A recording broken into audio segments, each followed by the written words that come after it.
जैसा प्लेटफॉर्म बड़े एक्टर्स, बड़ा बजट और बड़े महल के साथ ऐसी खराब लेवल की वेब सीरीज बना रहा है जिसको देखना असंभव है।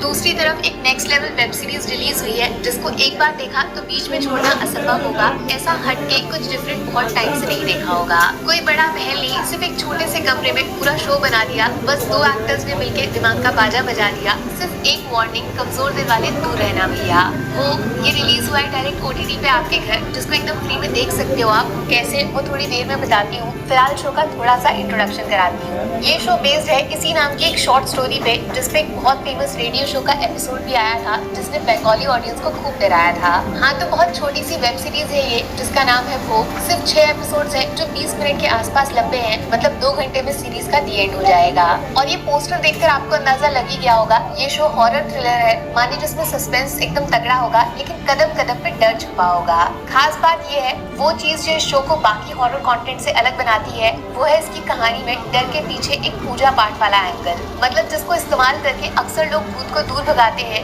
क्या हो अगर वो पूजा पाठ करना ही किसी इंसान को भूत प्रेत का अगला शिकार बना दे। एक अनाथ लड़के की कहानी है ये, जो अपनी मरी हुई माँ की यादों से खुद को अलग नहीं कर पाया है। ऐसे में अपने दोस्त की दुकान में इसको दिखती है एक माता की मूर्ति। पहली नजर में लगेगा ये हर दूसरी मूर्ति जैसी ही तो है, लेकिन ध्यान से देखोगे तो एक हाथ में वीणा लेकिन दूसरे हाथ में किसी इंसान का कटा सर दिखाई देगा। ऐसा बोलना तो नहीं चाहिए, लेकिन इस मूर्ति पे इल्जाम है दुकान के एक नौकर को इतना डराने का कि वो दोबारा इस दुकान में क्या पूरे शहर में दिखाई नहीं दिया, क्योंकि इस मूर्ति ने उसको एनाबेल की तरह डरा दिया। आखिर इस तरीके की मूर्ति खरीद के घर के मंदिर में कौन रखेगा? जवाब है सिर्फ वो जो अपनी मरी हुई माँ से दोबारा मिलने का कोई रास्ता ढूंढ रहा होगा। फिर कुछ बहुत अजीब होता है जब इस लड़के के घर में उस मूर्ति का प्रवेश होता है। उसी रात उस लड़के की मरी हुई माँ उसको सपने में नजर आती है और अपने बेटे को सिर्फ इतना बताती है कि मौत के बाद भी उसका पेट खाली है, भरना पड़ेगा, हमेशा के लिए उसकी भूख को कैसे भी शांत करना पड़ेगा।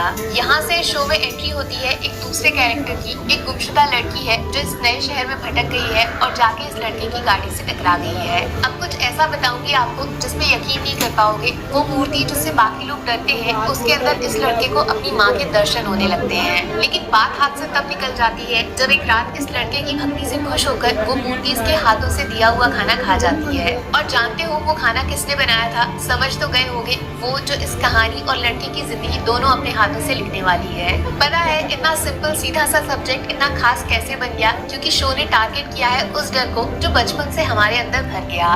काला जादू, भूत प्रेत, आत्मा, मौत के बाद क्या है? ये सवाल एक बार तो हर किसी के दिमाग में जरूर आया है और इस शो ने हर एपिसोड में हमें उसी डर से मिलवाया है। गिनती के 5-6 सीन्स हैं शो में जिसको आप भूतिया बोलोगे, लेकिन बाकी टाइम इसकी कहानी ही सबसे बड़ा भूत बन के आपको डराएगी। अगले सीन में क्या होगा सोचने पे मजबूर कर जाएगी। क्रेडिट देना चाहिए बंगाली इंडस्ट्री को। बिना महंगे बजट, बिना कोई बड़ा स्टार, सिर्फ एक अच्छे आइडिया के दम पर इतना डिफरेंट और रिलेटेबल डरावना शो बना दिया। प्लस अनिर्बन भट्टाचार्य की खतरनाक एक्टिंग ने इस कहानी को मामूली से हॉन्टिंग बना दिया। स्पेशली 4th एपिसोड के क्लाइमेक्स में एक डांस किया है इन्होंने, उस सीन को रात में मत देखना। हाँ, देखने से याद आया, वैसे तो ये शो आपको होइचोई OTT पे मिलेगा, लेकिन फ्री देखना है तो एयरटेल का सिम चाहिए या फिर किसी दोस्त का एयरटेल नंबर डाल के लॉगिन कर लेना, फ्री में देख लेना। सिर्फ 2 घंटे देने हैं, बदले में कुछ बहुत अलग देखने को मिलेगा। अच्छा या बुरा पता नहीं आपको कैसा लगेगा, लेकिन हाँ कुछ सीन्स में डर पक्का लगेगा। तो please take care, bye bye.